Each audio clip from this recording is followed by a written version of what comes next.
Nung lumaki guys, lumala, no? Parang hindi na sila kinakausap, lagi na lang nasa loob ng kwarto, ganyan, no? And ang sabi ng friend daw niya sa kanya, ganyan daw talaga ang mga bata dito sa Canada, no? Na pag lumaki na, talagang ganyan. Kumbaga, nagiging detached sa mga parents, no?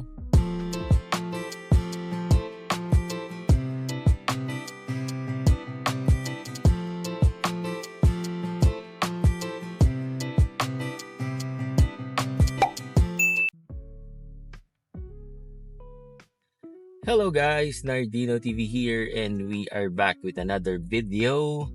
So for today guys, errand boy na naman tayo, no?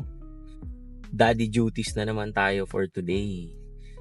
Naka-ano ko ngayon guys, naka lunch break ako sa office. So nagpalit na lang ako ng konti. Kasi susundo ako sa mga bata, no? Kasi si Mrs. meron siyang mga back-to-back meeting this afternoon. So, ako na lang ang nag-adjust muna, no? So, ako ngayon ang susundo sa mga bata. Again, wala namang issue kasi nga pareho kaming naka-remote work ni Mrs., 'di ba? So, bigaya na lang. Dahil bukas, papasok naman ako ng office bukas, guys. So, kailangan kong mag-commute bukas. At siya lang ang maiiwan sa mga bata tomorrow. So, yan. Diba? So ganyan kami dito guys. Talaga nagpapalitan kami at kailangan sync talaga yung aming schedule. Diba? Kasi nga guys, wala naman kami ditong katuwang. Kami lang mag-asawa, no? So, talagang kami lang din ang nag-aasikaso sa mga bata. Diba? Yung hatid sundo, 'di ba? Yung mga errands, yung food and everything, kami lang dalawang mag-asawa. Kaya dapat talagang nag-uusap kami when it comes to our schedule. Yan. Wala namang issue yun guys kasi again, napaka-flexible nga ng aming oras kasi pareho kaming nag-work from home, no? Actually, hindi naman fully remote. Hybrid, no? Dahil may mga times, guys, na kailangan pa rin namin pumunta ng office. Ayan. Pero majority, nasa bahay lang kami. Okay? So, for today, guys, since usapang mga anak naman tayo, di ba? Magpahinga muna tayo sa mga usapang immigration, di ba? Kasi may nakakwentuhan ako last week na mga friends ko rin dito, no, na may mga family din, no. So it was a very healthy conversation with them, no. So ang topic is yung didisiplina po sa mga anak, no. Saan daw ba mas maganda na lumaki yung mga bata? Sa Pilipinas daw ba o sa Canada, no? So yan yung pinag-uusapan namin na magkakaibigan na pare-pareho kami may mga family na at may mga anak na, no. Yung isa totally napalaki niya yung mga anak niya sa Pilipinas. Yung isa naman may mga anak siya na dito na lumaki, no? Dito na pinanganak, dito na rin lumaki, ganyan. So may mix. Kasi on our side, guys, tatlo yung anak ko, no? So masasabi ko na yung isa ay yung panganay ko tsaka yung pangalawa ko, napalaki ko talaga yon sa Pilipinas, no? So bago pa kami makarating dito sa Canada, may mga naituro na kami sa kanya ng mga values. Yung sa bunso ko naman, dumating kasi kami dito, parang wala pa siyang 2 years old, guys, no.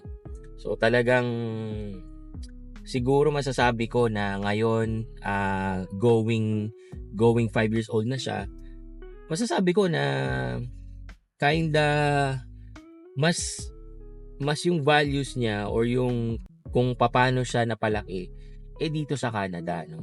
So yan ang yan ang kwentuhan namin nun, no. So yung isa ang sabi niya mas maganda pa rin daw sa Pilipinas kasi yung disiplina, yung culture, ganyan, mas maganda pa rin daw sa Philippines, no? Compare daw sa Canada. No? Kasi guys, ako napansin ko dito, talagang sila, maluwag talaga sila when it comes dun sa mga pagpapalaki sa bata, no. Dito guys, bawal po ang mamalo, no. If tama yung pagkakaintindi ko, pwede mong paluin sa puwet but only using your hands, no. At saka dapat naka-clothes talaga. Hindi katulad 'di ba sa atin sa Pilipinas, 'di ba? Pag sinabi ng parents natin, dapa, no? At pag hindi ka dumapa, kahit saan ka na lang tamaan, 'di ba? Dito po, bawal 'yun, 'di ba? So, ano ang nun, guys? Ano ang repercussions nun, 'di ba? Na hindi napapalo ang mga bata dito sa Canada. Ako naniniwala kasi ako na iba-iba kasi ang pag-uugali ng mga bata, hindi po sila pare-pareho. May mga na-encounter kasi ako ng mga bata na isang salita mo lang nakikinig na sa'yo, di ba? Meron naman talagang sobrang tigas ng ulo na talagang kailangan mong paluin, di ba? Yung mga ganun. So, depende rin, no? Pero yun nga, sinasabi nung isa kong friend na mas maganda pa rin daw na magpalaki ng mga bata sa Pilipinas, no? Ako naman, I will totally agree, no? Kasi nakita ko sa mga anak ko na hindi namin masyadong naging problema yung culture na meron dito sa Canada kasi bago pa sila makarating dito, naturuan na namin sila, no? Or meron na silang basic foundation, no? Kasi guys, to tell you honestly, no, may mga nakikita talaga ako na mga bata dito na hindi ganon kagandahan ng asal, no? Kaya kami constantly kinakausap namin yung mga anak namin at tinututukan talaga namin kasi kami mag-asawa guys, naniniwala kami na hindi lang yan about sa country, hindi lang yan about sa values na meron kung nasang kayong lugar. Kasi kami sa mga bata, no, naniniwala kami na 70 or 60% of their time tayo pa rin ang kasama guys, no? Kahit na ba sabihin nating pumapasok yan sa school, uuwi pa rin yan ng bahay at tayo pa rin ang kasama, no? So kung sa bahay solid yung nakikita nila at yung foundation nila, mabubuo pa rin guys yung magandang pag-uugali, no? And hindi nawawala guys yung mga turo ko sa mga anak ko about yung culture, 'di ba? Yung mga values na meron tayo sa Philippines, like yung pagmamano, yung pag-oopo, yung mga ganyan, 'di ba? Yung respeto sa mga matatanda, 'di ba? Or sa mga nakakatanda. Yan. Ako guys, naniniwala talaga ako na at the end of the day, responsibility pa rin ng mga magulang, no?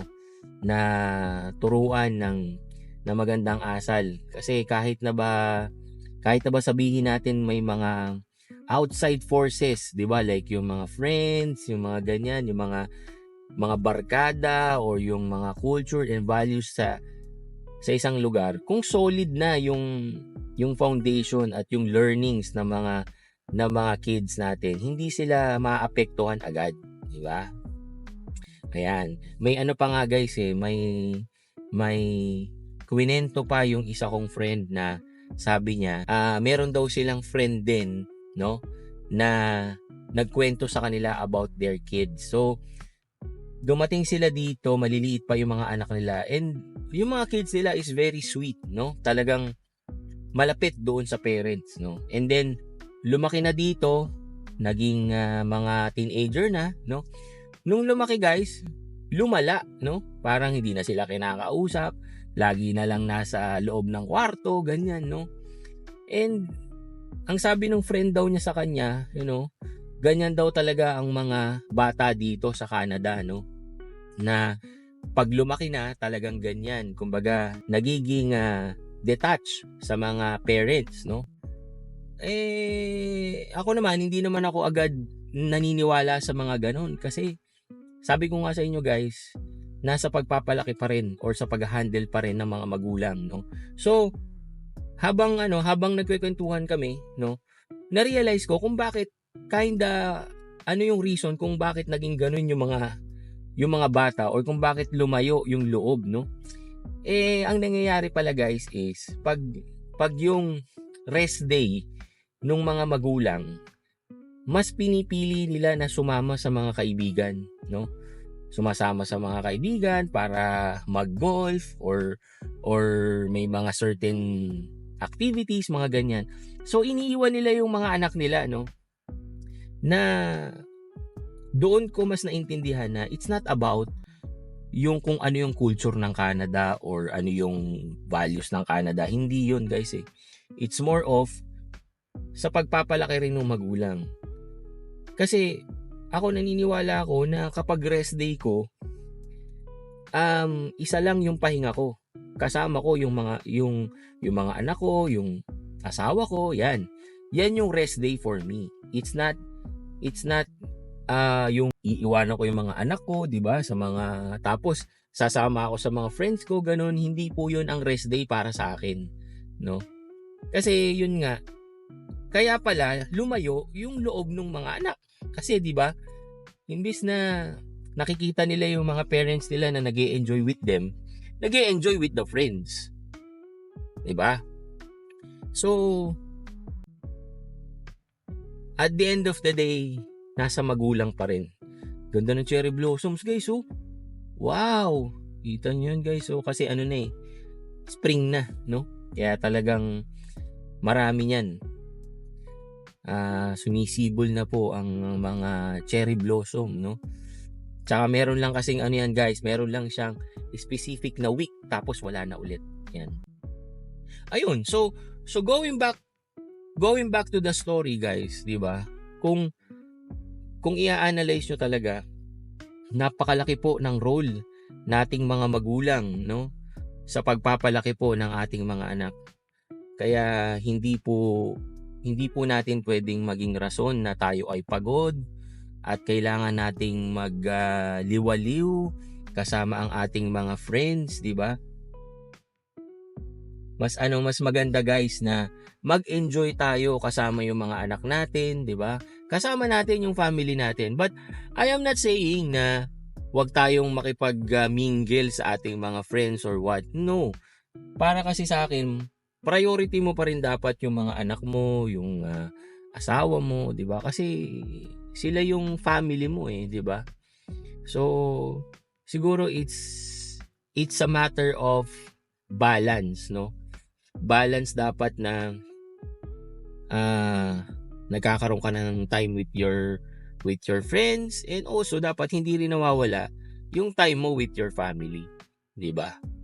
Yung so kayo ba guys, ano ba ang experience nyo when it comes to pagpapalaki ng inyong mga anak, lalo na guys yung mga nasa ibang bansa, like wala kayo sa Philippines? Ano ba yung tingin nyo na mas effective, di ba?